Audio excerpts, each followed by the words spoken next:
Welcome again. This is Joan Parker, the Shelby Stitcher, and my last video ended abruptly because I hit a wrong button, but I'm living and learning, so that's good. Here's my finished trimmed up block, 4 7/8 inches square, and this is all I trimmed off. And some people would say, why would you even take the time to trim off such a small amount of fabric?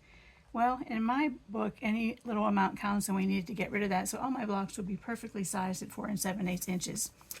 There were a couple of things I did not address in my last video, so I'm going to continue that now. Here is a very long strip of fabric that was donated to me. It is 3 inches wide, and this is not colors that I normally use except in one of these Wild and Crazy Everything Goes quilts. So while I had this on my cutting table, I don't want to put it back in the box because I don't want to keep touching it. I like to just touch things once and be done with them. So if this were a very wide piece of fabric, I would cut off a 4-inch strip so that I can cut different widths.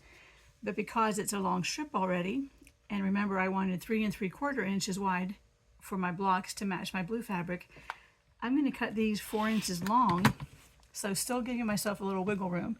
Now it is 3 inches wide, so I can either cut it into two 1.5-inch strips, which still gives me plenty to be seen, to see a whole inch of fabric.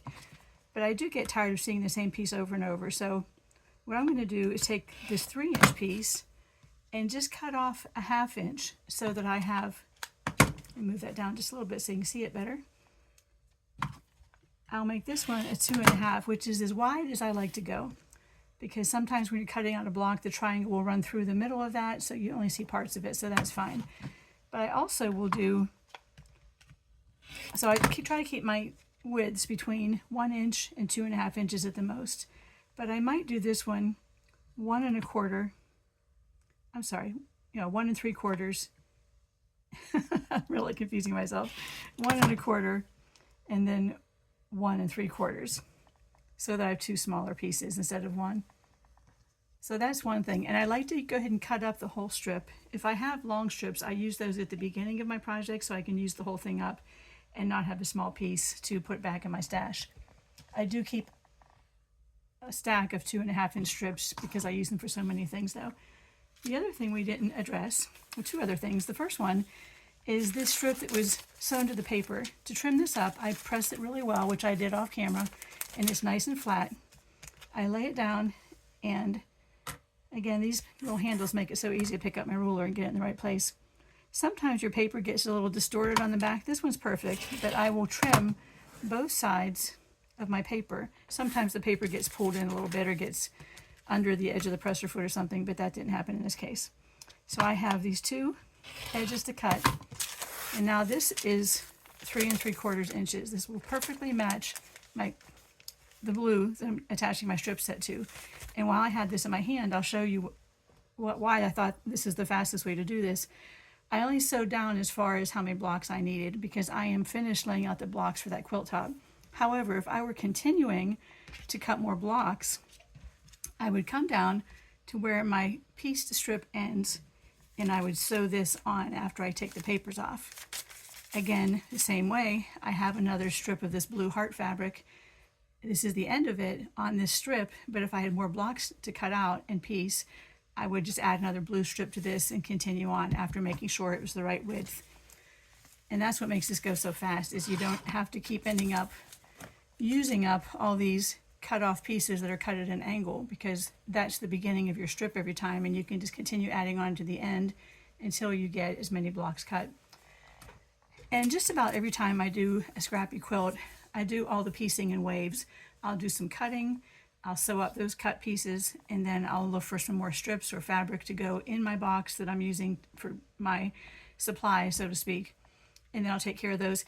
When I was doing all the blocks on paper foundations, I would do 7 or 8 papers, and then I would trim them because this was a manageable size, and then I would take the papers off and sew them end to end so I had enough to add to my blue. And then after I did that, I would sew down both sides of it as far as I could, and then I might take a break and do something else because I'm a stay-at-home mother / grandmother / wife, all those things, and I have various and sundry jobs to do every day, but not every day is completely full, so I like to have a project in the works. So then I would iron that piece, I'd bring it over, and I would use my companion ruler, like I showed you in the last video, to cut out my triangles. and I'd have a stack of those, and then I would take my seam ripper and take out the little seam at the top so I could press them open. And then I would end up with, all my finished blocks, which I've just managed to, oh, here it is. I would have some blocks. I might have 10, I might have 20, I might have just a handful. I would go put these on my design wall, shifting around the ones that were already there to make room for the new ones. And that's how I work. I just do things in batches like that until I reach the number of blocks I need. I'm going to show you how to take the paper off the back of this. I don't know how well you can see the stitches, but they are smaller. I mentioned that the default setting for my straight stitch is 2.4. I turned this down to 1.8 to make it really easy to remove. And if I had a stack of papers to remove, a lot of times I would just take them when my husband was driving us somewhere in a car, and I'd have a little trash bag with me and take the papers off while we were driving. I'm sure he loved it. He never really said that, but I'm sure it meant a lot to him. So I fold this back and just finger press the paper, and then I just pull that off like I'm ripping a check out of my checkbook. And if you're too young to know what a checkbook is, maybe you can talk to your grandmother. Anyway, then I very slightly pull on the fabric, and it pops the entire seam out from under, except for, see that little tiny piece, because I didn't quite fold it correctly. But look how easily that just pops off of there. So I fold this one back and I finger press it, hold the corner, just rip it off. Here's my piece of scrap. I throw it right into the trash instead of having something else to do later. Run my thumb under there, fold it, pull it off. Again, I tore a little bit crooked, but it's going to work. And my grandchildren, who are 4 and 5 years old, even enjoy doing this. So I'm going to go ahead and do this one, then go back and pull out those last couple papers. You can see on there where I left little tufts of paper in there. And these are so small that honestly, it wouldn't bother me just to go ahead and finish the quilt and wash it with those in there, because they're so tiny. But you can see how cleanly that came off the back and how quickly that went. I use old phone books because they're free and because the ink is so old that it won't press onto your fabric when you're doing your pressing. And they're so thin they come out really, really easily. I have used doodle books from the Dollar Tree or the dollar store. We have a Dollar Tree and a Family Dollar here. And those come out really easily as well. The thicker paper, like cardstock or something like that, is very difficult to get out. But that thin paper gives you a foundation for knowing how wide you want your piece to be.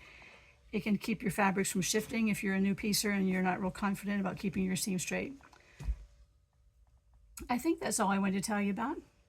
And I'm looking at my list, and yes, indeed, that's it. I hope you enjoyed this.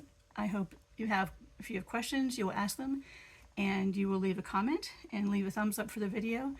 I've really enjoyed sharing my piecing work with people on my Facebook groups. I'm on Working Our Scraps Off and Scrap Quilt Enthusiasts, and I've learned a lot on there, and I've enjoyed seeing other people's projects. Have a great day. Thank you for tuning in.